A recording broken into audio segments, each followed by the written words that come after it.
my best friend is undocumented, knowing that is terrifying. That girl is my world. I was waiting for the bus and my friend called me and she was crying. She lives in Orange County and she was driving to the grocery store and saw like the streets were lined with ice trucks. She is somebody that, one of the strongest people that I know. But seeing those ice trucks instilled this fear in her that she didn't even know that she had from when she was younger. Like she just kept saying over and over again, I can't even drive to the grocery store without seeing an ice truck.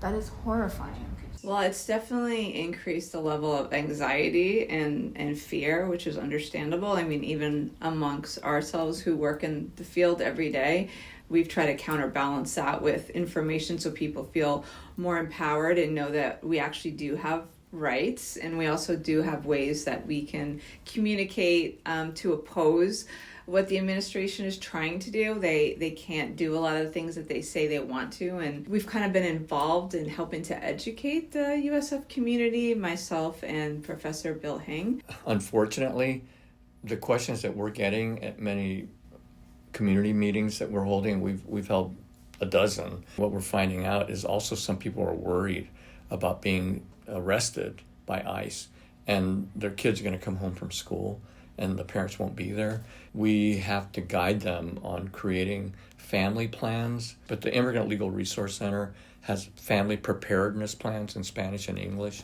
We've tried to make ourselves available to the whole community to at least field questions and possibly do consultations for students that might need assistance or have family members that need assistance.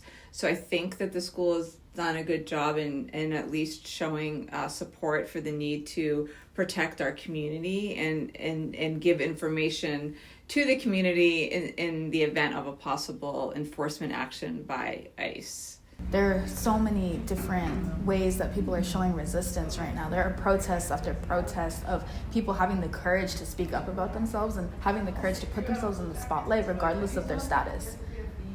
That's beautiful. Terrifying, but beautiful. And so I think spreading that as well, like we're not going quietly. We're here today to show that there is still a strong resistance to what this administration represents. And especially for us, we're revolutionary socialists. I'm a socialist because I recognize that capitalism is really at the root of these things. Poor and working people, whether it's immigrants, whether it's people of color in the United States, whatever, we represent the same grouping in society. Working people make the whole society run. And when we have solidarity with each other, we really have power. I think the other thing is also being informed, but also knowing where you're getting that information from.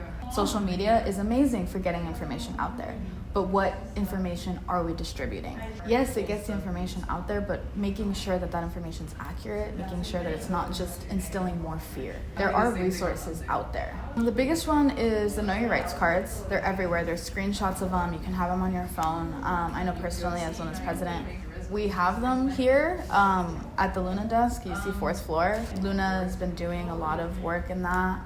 We do an annual event in April called Undocu Week. It's literally 5 separate events about undocumented students and about how to support these students. CIRC mainly tries to directly give back to our communities, mainly through volunteering or connecting through local nonprofits that do a lot of the important work around the city in terms of education, housing, legal aid, any sort of resources that you can imagine. We try to connect students with so that we can make meaningful impact and meaningful connections. It is definitely a very humanizing experience, I would say. As an immigrant myself, I would say that one of the main issues that have happened is that when we only focus on increasing awareness, we miss out on a lot of the big, meaningful experiences, especially that you gain through action. My capstone course for senior year was some involvement with Humane Borders, a nonprofit in which my class contributed to creating new prototypes for water barrels to be placed alongside the border wall due to the dire situation of the deserts coming up to 115 degrees. So our idea was to create water barrels that could sustain those high heats and also make the water drinkable. That was our main focus for this project. So we decided to give a statement after seeing most of these attacks to our immigrant communities and our undocumented and refugee communities, because we wanted to remind people of CERC's mission and where CERC stands. I think that is a very important thing to know, that there are clubs on campus and organizations on campus that are trying their best to be a safe, inclusive space for people, especially those who are being currently impacted by this, whether through family or themselves. It's a very emotional issue because it's not just policy. Like, these are people's lives.